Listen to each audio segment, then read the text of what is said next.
Good morning, everybody. So today is our 1-year anniversary of being here at Woods Chapel. And yeah, I'm telling you, it went by like that. And I just want to say thank you because the church has been so receptive, so kind, so loving in a year of transition for us that's had some pretty difficult spots in it for our family, but you guys have been there for us and surrounded us. You know, I always think of the church, and this is my thought, this is what we believe theologically, that the church is the living body of Jesus, and you all have been there for us and surrounded us with that living presence of Jesus. We can't thank you enough. Thank you, thank you, thank you. So today we are wrapping up this series that we've been in for quite a few weeks now, where we're looking at the whole Bible, start to finish. And throughout this journey, we have looked at creation and the story, the archetypal story of creation and why that's important for us. We've looked at Adam and Eve and the fall. We've looked at the story of the flood, Noah and the ark and the flood, and again, another archetypal story to give us huge truths about that. We looked at some of our spiritual ancestors, Abraham and David. We looked at the prophets a few weeks ago and what their message is for us today. And last week we looked at kind of just this broad sweeping look at the entirety of the New Testament. And of course we didn't narrow in on anything specific there because we look at the New Testament throughout the year. We focus on the words and teachings of Jesus and the apostles throughout the year. And today we're going to wrap this up by looking at the book of Revelation, the very last final book of the Bible. And throughout this series, we've been looking for two big themes. We've been making sure we key in on those. And the big themes are relationship and responsibility. Would you say those with me on the count of three? 1, 2, 3. Relationship and responsibility. And the idea behind relationship is that the story from cover to cover is about God desiring to be in relationship with people.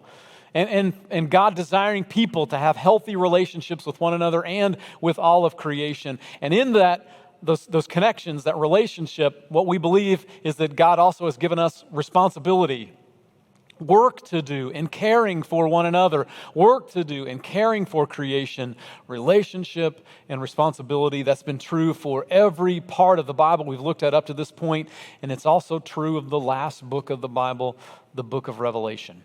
Before we dive in, I want to encourage you to do those two things. Number one, take some notes. Use your phone. Use that journal that Brian loves to smell so much. I don't know why. But jot down some notes because it helps us to remember we're not consumers here. We're not just consuming religious ideas and consuming a religious worship service. We are here to be messengers and ambassadors, and that's one good way to help that happen. And then also I want to encourage you to use the reflection guide that's on the website. It is a way to be in the scriptures, to open the book for yourself. You've heard me say before, don't take my word for it. Open the book for yourself and see how God speaks to you.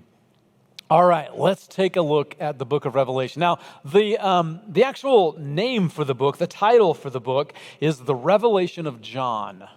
And yes, that is the same John who wrote the Gospel of John that we studied earlier this year, Matthew, Mark, Luke, and John. And at this point, John is a very old man. He's writing this in a place of exile. He's been exiled to the island of Patmos. Why is he exiled there? Because of his faith. Because the Roman Empire is trying to shut him down, because the religious leaders are trying to shut him down, and he wouldn't shut up. So they're like, okay, rather than kill you, we're going to exile you, and that's where he ends up. And while he's in exile on this island, he has a vision. And in this vision, Jesus tells him, hey, I want you to write a letter to the churches of Asia.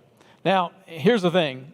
In this letter, it isn't just a letter to the churches of Asia. Jesus also talks to him about what it looks like for the end times and the final battle between good and evil. And even if you know just a little bit about this book of the Bible, you know that it's mysterious, it's wild, it's a little scary. And I got to tell you this before we dive in any deeper.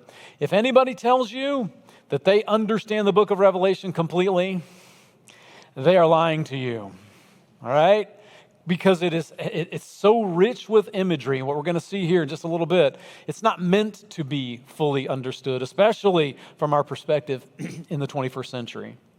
Now, it seems like there are two extremes when it comes to Christians and their understanding of the book of Revelation. On one side of the spectrum are those who are like, hey, this book is just so far out there, we should just rip it out of the Bible and get rid of it. In fact, some ancient scholars said, why is this even in here? It doesn't make any sense. It doesn't relate. Here's the problem with that. There are some powerful lessons to be learned. And so I don't think it's a good idea to just say, let's rip it out of the Bible, And then the other extreme, though, is people who look at the book of Revelation and look at it in a way where they're thinking, okay, this is all about the future, and I'm looking for signs of the end times, and they're so worried about the signs of the end times that they don't do the stuff that Jesus called his followers to do. Feed the hungry, look after the poor, making sure that widows and orphans and immigrants are taken care of, seeking justice. We can get so wrapped up in signs of the end times that we don't do the things that Jesus has called us to do. So what I'd say is, first of all, we don't have to be afraid of the book of Revelation. And at the same time, we don't need to give into this pressure that we have to understand it all. There are some ideas and thoughts and concepts in there, images that we can kind of set aside for the time being, knowing that one day we will know fully and be fully known and press into that. So, let me tell you a little bit of background. I became a follower of Jesus when I was 12 years old. And when that happened, it was like big things happening in my life. For some people, becoming a Christian is kind of a gradual process, and they just realize one day, hey, I'm a follower of Jesus. For me, it was night and day. I became a different person, a new person. I really wanted to immerse myself in the faith, and I took everything very, very seriously at that point. And it was about at that age 12, maybe a little bit before then, maybe a little bit after, but somewhere around there was a movie that was circulating around churches. And the movie was called A Thief in the Night. Anybody ever seen this movie? Raise your hand. Okay, see, 1, 2, 3, just a few. A Thief in the Night. Let me tell you about this movie. The plot of it is simply, it kind of focuses on a young woman named Patty. And Patty, I guess you describe her as sort of a Christian, kind of a Christian in name only, but her husband is very much a dedicated follower of Jesus. Well, Patty wakes up one morning to the radio blaring that a bunch of people, millions of people have suddenly disappeared, including her husband. And what this is pointing to is this idea of the rapture that is painted out in the book of Revelation. And the rapture is where Jesus kind of sneaks in the middle of the night and takes all the faithful followers with him. They just disappear. And the people that are left behind are left in this place where there are plagues and there's evil and the Antichrist is there. And people have to get the mark of the beast in order to get a job or to buy food. And as the story unfolds and this movie unfolds, Patty refuses to get the mark of the beast, and she's chased after. They're trying to kill her, and she ends up being trapped on this bridge and jumps to her death. And a lot of times the way this movie was used in youth groups and churches around the country, around the world, was at that point, the lights came up and the pastor came on the stage and said, if you don't want to happen to you what happened to Patty, you better get right with Jesus. Give your life now. And I'd already given my life to Jesus, but I went up for that invitation, that altar call, because there's nothing like literally having the hell scared out of you in a church service. But that was the image of the book of Revelation that was burned in my brain. I thought, well, that's just what it is. That's what it's about. It's about Patty, and it's about all these different signs of the future. And what I've come to believe, though, is that isn't the only way to understand the book of Revelation. And what I want to do today is to let you know that there are other ways, and to let you think for yourself and choose for yourself and listen for yourself the lessons in the book of Revelation.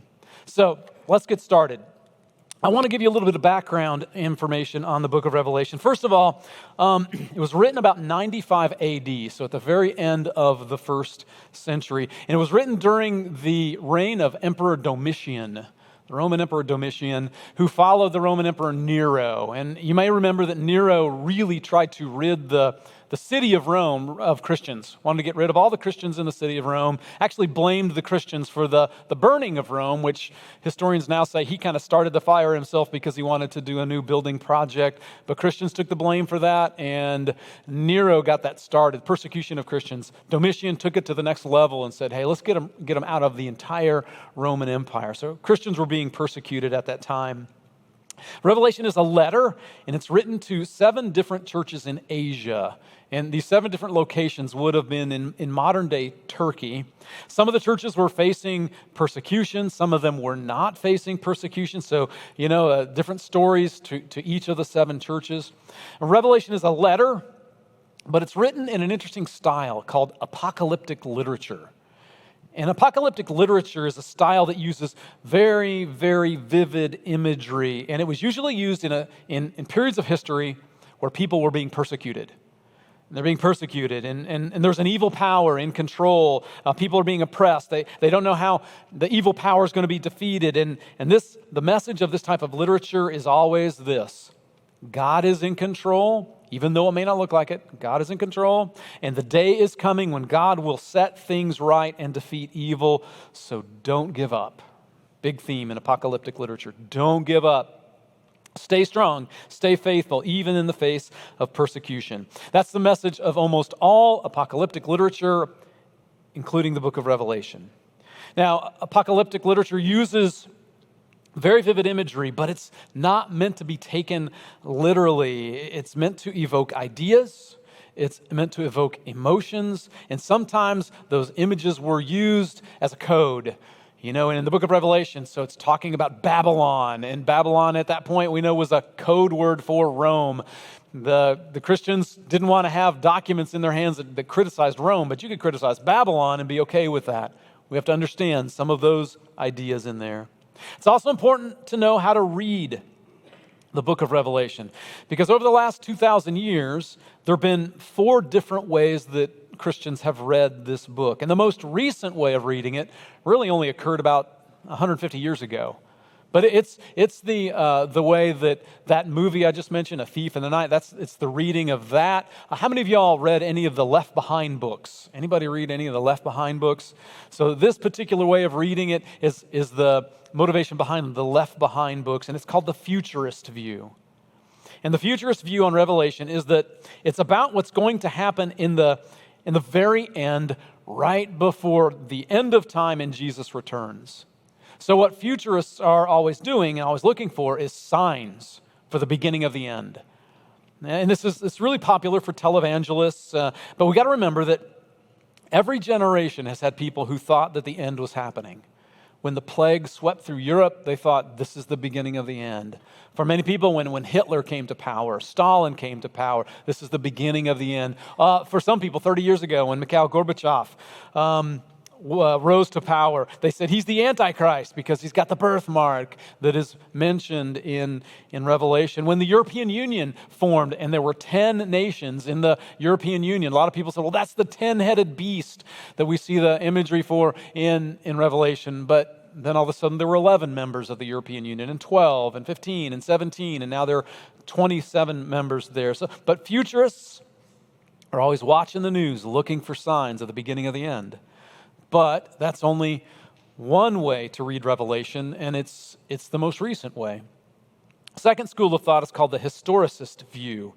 And this perspective was the dominant view for Christians for about 500 years until the 1800s. And this view says that every chapter of John's Revelation is about a different period of time in history, starting in 95 AD. So according to this view, chapters 6, 7, and 8 of the book of Revelation are about the fall of the Roman Empire. Chapter 9 is about the rise of ancient Islam. Chapter 10 is about the Protestant Reformation. And so this view says that Revelation is about an ongoing history. Some of that history has happened. Some of that history has yet to happen. A third way to look at the book of Revelation is the Preterist school of thought. And preterist simply means the past. And this view says that most of what we read in the book of Revelation is about what was happening in the time of John in the first century.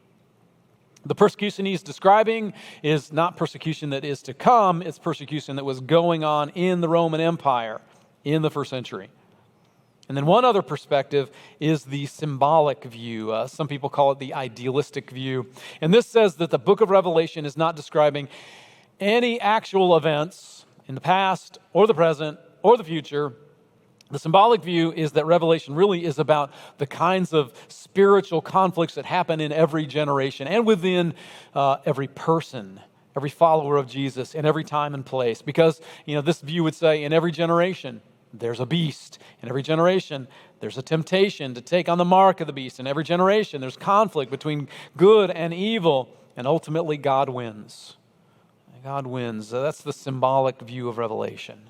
So these are the four predominant views of the book of Revelation, and just wondering, how would you place yourself in those? I'll tell you where I place myself. I think I'm a combination of three of the four of those. Here's why. I think that a big part of the book of Revelation was about what was happening in John's day, that he's describing the persecution of Christians by Rome, and so that would make me a preterist in part. At the same time, I think Revelation describes the ongoing battle of good and evil in our world and in ourselves, and so that sort of makes me an idealist or a part symbolic. And at the same time, I think that the last three chapters of Revelation are about the second coming of Jesus that have not yet happened but will happen. So that makes me part futurist. And I don't know how you see the book of Revelation, but I would ask you, just look at why you believe what you believe. How did you come to that belief? And know that there are other ways to look at it. So those are the ways to read the book of Bible, this book of the Bible. And that's important, but it's even more important, I think, to understand what was happening when John wrote this letter. Let's get a little context. And one key thing to know is that everybody in the Roman Empire, every citizen of the Roman Empire, was required once a year to make a regular offering to the emperor and to the goddess Roma as a sign of allegiance. You had to burn a little pinch of incense. That was your sacrifice. You had to burn a little pinch of incense and say, Caesar is Lord, and offer that pinch of incense to the goddess Roma. Now, if you did this, you were fine. If you did not do this, you were considered an infidel, and you were arrested and put to death, right? Except for the Jews, our spiritual ancestors. The Jews had been given a special permission by the Roman emperor. They did not have to make this sacrifice, this pinch of incense, and proclaim that Caesar is Lord, because it was so counter to their identity, their core identity. And this is really important for us to know, because for most of the first century, Christians were considered part of the Jewish faith. At least they were by the Roman Empire. They didn't care about the internal little squabbles and all that within religion, so Christians were just considered a part of the Jewish religion. Well, toward the end of the first century, the Jews were saying, no, they are not a part of us. And Christians were saying, no, we're not a part of them. And that was all fine and good until the Roman Empire said, well, wait a second, if you're not Jews anymore, then you have to make this sacrifice to Caesar and to the goddess Roma. So Christians were put in this terrible place. Compromise your faith, make the offering to the emperor and the goddess, or face death, persecution.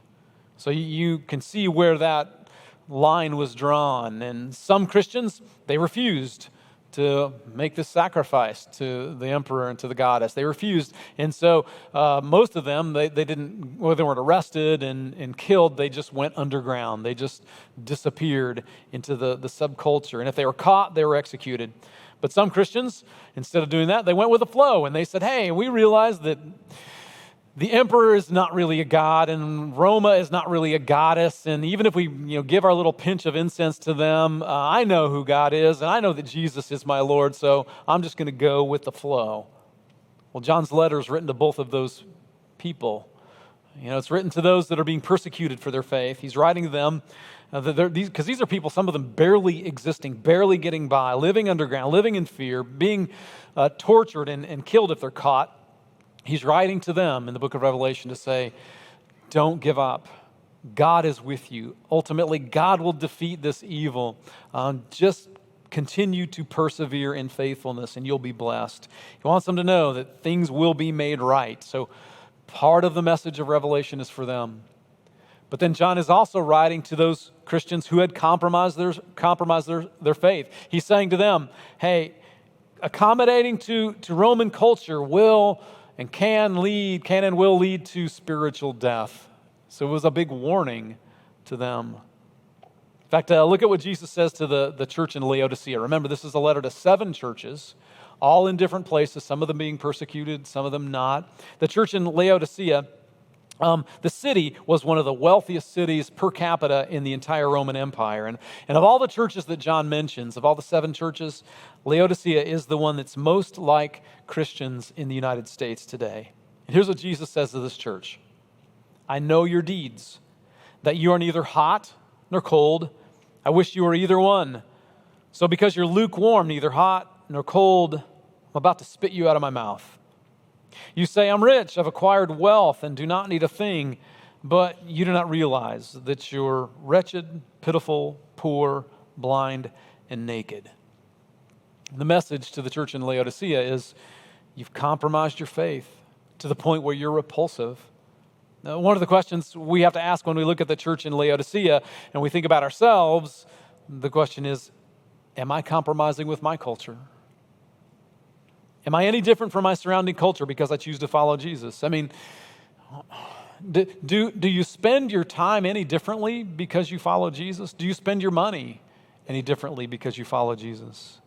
Do you entertain your friends or yourself any differently because you follow Jesus? Do you ever make clothing choices or music choices or movie choices differently because you follow Jesus? I've heard it put this way a long time ago. If being a Christian were a crime, would there be enough evidence to convict you? One of the biggest themes of Revelation is that call to avoid compromising with your culture. That leads to one of the other big themes of Revelation, and that's judgment. Because Revelation paints this picture of a time when all of time will end, Jesus will return, and every human being, living and dead, will stand face to face with Jesus and be judged. And the big question in the language of the book of Revelation is, will your name be written in the Lamb's book of life? Will your name be written in the Lamb's book of life? And so, here's what I believe. I believe that at some point all of time will end. I don't know what that looks like or how that will happen, but I also believe that I will probably die before that happens. Either way, I'm going to stand face to face with Jesus, and he'll ask me, I don't know, something like this maybe, what did you do with what I gave you? The life that I gave you. What did you do? Did you focus just on you and your needs and your pleasure? Or did you choose to follow me in your life? I think that's what it means to know if your name is written in the Lamb's book of life. Revelation talks about this time of judgment. But I want to let that lead into the final picture of Revelation, the very last big image that this vision paints of John. Listen to these words from Revelation 21. He says, "Then I saw a new heaven and a new earth. For the first heaven and the first earth had passed away, and there was no longer any sea. I saw the holy city, the New Jerusalem, coming down out of heaven from God, prepared as a bride, beautifully dressed for her husband." Again, lots of images woven together here. "And I heard a loud voice from the throne saying, 'Now the dwelling of God is with human beings, and God will live with them. They will be God's people, and God will be with them and be their God, and will wipe every tear from their eyes. There will be no more death or mourning or crying or pain, for the old order of things has passed away.'"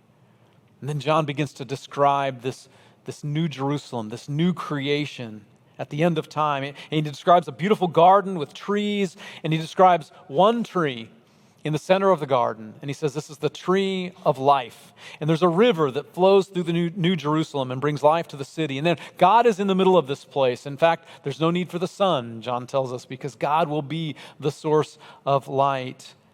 And God will live with the people, and all suffering and pain are abolished. And the serpent that brought sin into the world in the first place in the Genesis story, the serpent is nowhere to be found. Now, we're supposed to read that story in Revelation 21. We're supposed to read that. And you got to wonder, does that ring anything in your mind, any bells? Does that sound familiar in any way?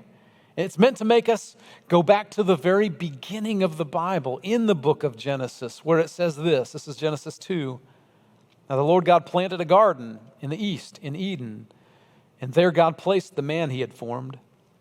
And the Lord God made all kinds of trees to grow out of the ground, trees that were pleasing to the eye and good for food. In the middle of the garden there was a tree, the tree of life. A river watering the garden flowed from Eden. Do you see it? From the beginning to the end, what we're seeing here in Revelation is the restoration of paradise. The Holy Spirit, working through John, wanted us to end up where we started, in a garden paradise, walking with God. God is there. We're in the presence of God. God is literally wiping the tears away from our eyes. Paradise was lost through human disobedience and selfishness, but we're seeing the restoration. And of course, we know that when paradise was lost, the story is that human beings go running off away from God. But what does God do? Because of this theme of relationship, God comes chasing after us, trying to save us, trying to redeem us and bring us back to paradise where the serpent is banished forever. No more suffering, no more sorrow. God, just like in the book of Genesis, God walked with Adam and Eve in the cool of the afternoon. In the book of Revelation, the picture is God with us, once again walking with us in the cool of the afternoon. Now, knowing that this is how the story ends, we're meant to live a certain way. In response to that, we're meant to live a certain way in response. And it's not to be consumed by the end times and trying to figure out when the end is going to happen, when all of time will end and Jesus will return. It's not that, because here's what Jesus said in Matthew 24.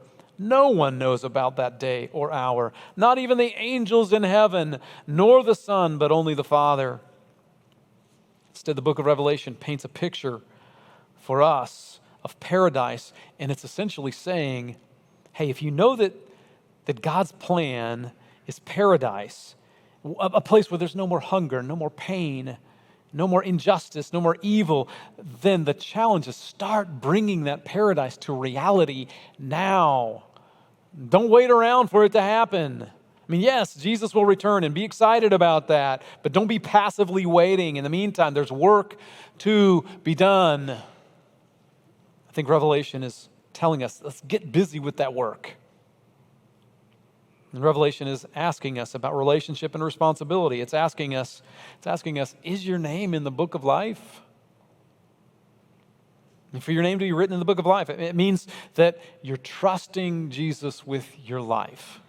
It means that you're able to call Jesus by some of the names that he's called in Revelation. He's called faithful and true. He's called the King of Kings. He's called the Lord of Lords. He's called the Lion of God and the Lamb of God. It means you're trusting him and daily trying to follow Jesus in how you live and how you honor him and glorify him. That's what it means to have your name written in the book of life. And you're living it out day after day. And then you can look forward to this, to the end, whether that's your personal end when you die or the end of time, whatever that might be, whenever it comes. And you do that without fear, without worry, but with a sense of expectation and joy, because you're doing what the King of your life would want you to do. Knowing that as you give this King ownership of your life, one day you will be in that new creation, that paradise with him. So, from beginning to end, from Genesis to Revelation, beginning to end, I've got this book where God is saying simply, I want to be in relationship with my creation, with you. I love you. I've been seeking humanity out to build those connections. And not just humanity. Here's the best part. Not just humanity with you. With me. us as individuals, us as a community. And God's saying, obviously, in that relationship, okay, and I've got things for you to do too. I want you to create paradise here on earth. I want you to work so that hunger and injustice are eliminated, that people who are on the margins are loved, included, accepted, and loved, that no one is lost from beginning to end, from Genesis to Revelation. And that is a long story short. And for today, that's the good news.